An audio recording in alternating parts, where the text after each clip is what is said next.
प्रिय छात्राओं, पिछले कुछ दिनों में मैंने आपको बताया किस प्रकार से अधिमान अंशों का शोधन किया जाता है। आज हम देखेंगे कि प्रतिभूतियों की वापसी खरीद किस प्रकार से खरीद की जाती है, उसके संदर्भ में कंपनी अधिनियम में क्या क्या प्रावधान है। तो देखिए कि इसके संदर्भ में कंपनी अधिनियम 2000 की धारा 68 में बताया गया है कि कंपनी किस प्रकार से अपने अंशों या निर्दिष्ट प्रतिभूतियों को वापस खरीद सकती है या क्रय कर सकती है। इसके संदर्भ में जो प्रावधान है उसे हम देखते हैं। उसमें पहला प्रावधान है कि एक कंपनी अपनी अंशों को या निर्दिष्ट प्रतिभूतियों को जिन साधनों से वापस क्रय कर सकती है, उसमें पहला है अपने स्वतंत्र कोषों से, फ्री रिजर्व्स जो हैं। दूसरा है प्रतिभूति प्रीमियम खाता, सिक्योरिटी प्रीमियम खाते से। इसके अलावा अंशों अथवा अन्य निर्दिष्ट प्रतिभूतियों से प्राप्त राशि से, तथा और कोई भी जो कि इसके संदर्भ में बताया गया है। लेकिन किसी भी प्रकार के अंश या निर्दिष्ट प्रतिभूतियों की वापसी खरीद उसी प्रकार के अंशों को अन्य प्रतिभूतियों के पिछले किसी निर्गमन से प्राप्त राशि से नहीं की जा सकती है। ये तो था पहला प्रावधान। दूसरे प्रावधान के अनुसार कोई भी कंपनी अपने स्वयं के अंश या अन्य निर्दिष्ट प्रतिभूतियां उपधारा 1 के अनुसार क्रय नहीं कर सकती जब तक कि वापसी खरीद अंतर्नियमों द्वारा अधिकृत न हो। यदि अंतर्नियमों में इसकी व्यवस्था नहीं है तो ऐसी खरीद नहीं कर सकती है कंपनी। दूसरा है कि कंपनी की साधारण सभा में विशेष प्रस्ताव पास करके वापसी खरीद का अधिकार प्राप्त नहीं कर लिया गया हो। अगर वापस खरीदने का अधिकार प्राप्त नहीं कर लिया गया है तो भी कंपनी नहीं क्रय कर सकती है। लेकिन कुछ परिस्थितियों में यह वाक्यांश लागू नहीं होता। उसमें पहला है कि वापसी खरीद कंपनी की कुल प्रदत्त समतांश पूंजी एवं मुक्त संचयों के 10% या उससे कम हो। और दूसरा है ऐसी वापसी खरीद संचालकों द्वारा उस आशय से इनकी सभा में पारित प्रस्ताव द्वारा अधिकृत होगी। तो ये दो प्रावधान बताए गए थे।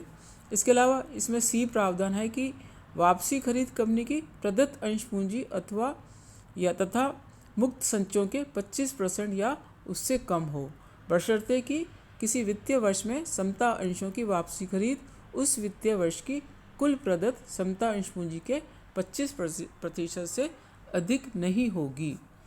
इसी प्रकार से एक और प्रावधान है कि वापसी खरीद के पश्चात कंपनी द्वारा देय सुरक्षित एवं असुरक्षित ऋणों का योग प्रदत्त पूंजी और मुक्त संचयों के 2 गुणों से अधिक नहीं होना चाहिए।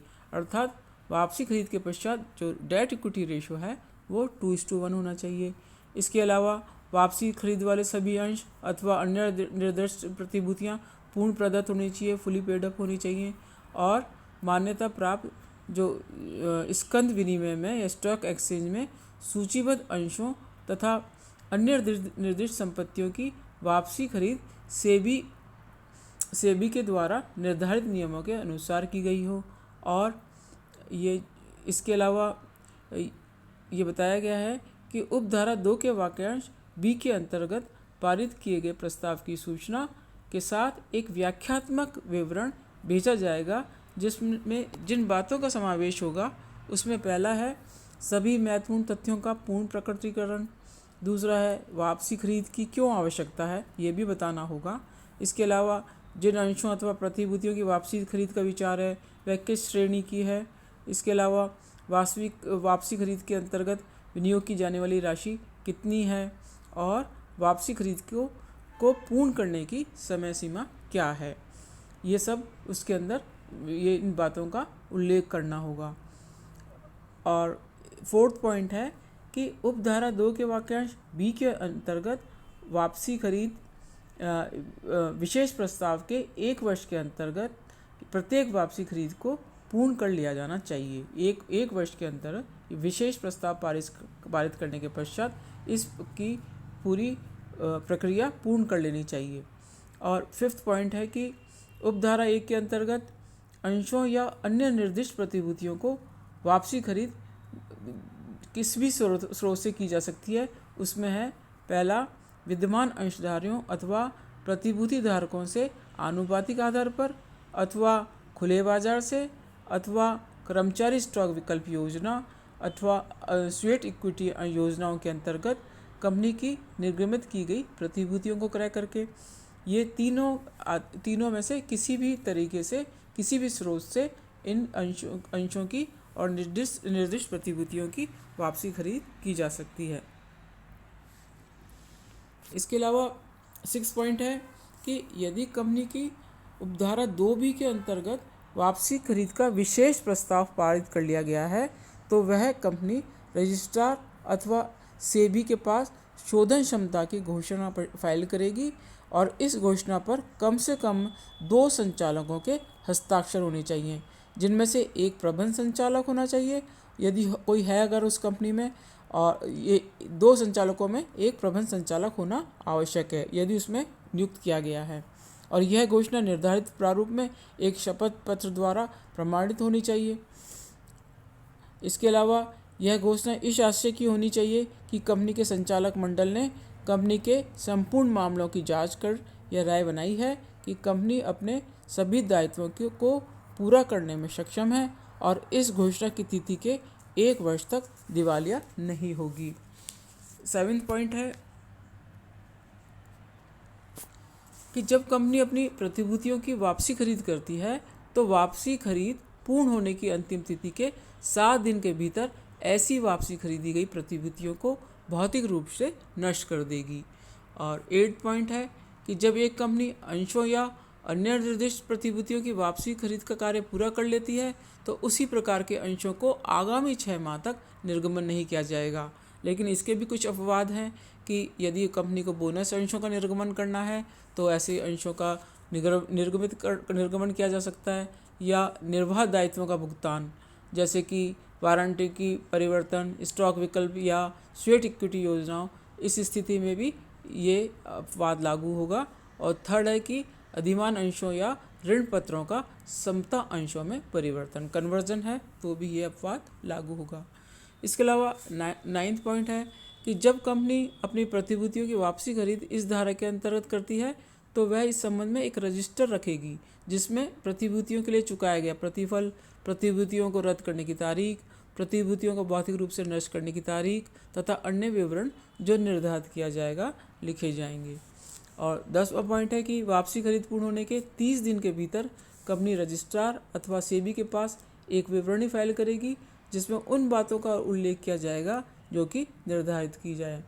और लास्ट पॉइंट है कि यदि कोई कंपनी इस धारा के प्रावधानों के पालन करने में चूक करती है अथवा उपधारा 2 के वाक्यांश F के उद्देश्य से सेबी के नियमों का पालन नहीं करती है तो कंपनी पर कम से कम 1 लाख अथवा अधिकतम 3 लाख के जुर्माने की सजा दी जा सकती है तथा कंपनी के प्रत्येक दोषी अधिकारी को 3 साल की जेल अथवा जुर्माना जो 1 लाख से कम नहीं होगा परंतु 3 लाख रुपए तक बढ़ाया जा सकता है अथवा दोनों ही सजाएं दी जा सकती हैं। तो ये कुल 11 प्रावधान हैं जो कि प्रतिभूतियों की वापसी खरीद के समय ध्यान में पूरा करना होगा, इनको ध्यान में रखना होगा।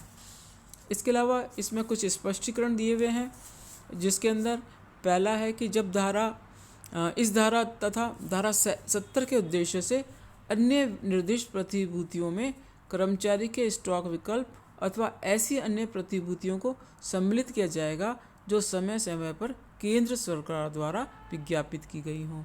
और दूसरा है मुक्त संचयों में प्रतिभूति प्रीमियम खाते को शामिल किया जाएगा। तो ये हमने देखे प्रावधान। इसके अलावा एक पॉइंट है कि पूंजी शोधन संचय खाते में निश्चित राशि का हस्तांतरण। इसमें बताया गया है कि जब एक कंपनी मुक्त संचयों अथवा प्रतिभूति प्रीमियम खाते में अपने अंशों को वापस खरीदती है तो वह ऐसे अंशों के अंकित मूल्य के बराबर राशि पूंजी शोधन संचय खाते कैपिटल रिडम्पशन रिजर्व अकाउंट में स्थानांतरित करेगी और इस ट्रांसफ़र का विवरण चिट्ठे में दिखाया जाएगा। तो ये ध्यान में रखें, फेस वैल्यू ऑफ शेयर्स, ये ध्यान में रखना है कि अंकित मूल्य के बराबर। और दूसरा है पूंजी शोधन संचय खाते का उपयोग कंपनी अपने अनिर्गमित अंशों को अपने सदस्यों में पूर्ण बोनस अंशों के निर्गमन के लिए कर सकती है। तो ये ध्यान में रखना है कि पूंजी शोधन संचय खाते में निश्चित राशि का हस्तांतरण करना है। अब हम इस कुछ और पॉइंट्स नेक्स्ट क्लास में मैं बताऊंगी आपको कि वापसी खरीद की निषेध की क्या परिस्थितियाँ हैं। Prohibition of buy back in certain circumstances. Thank you students.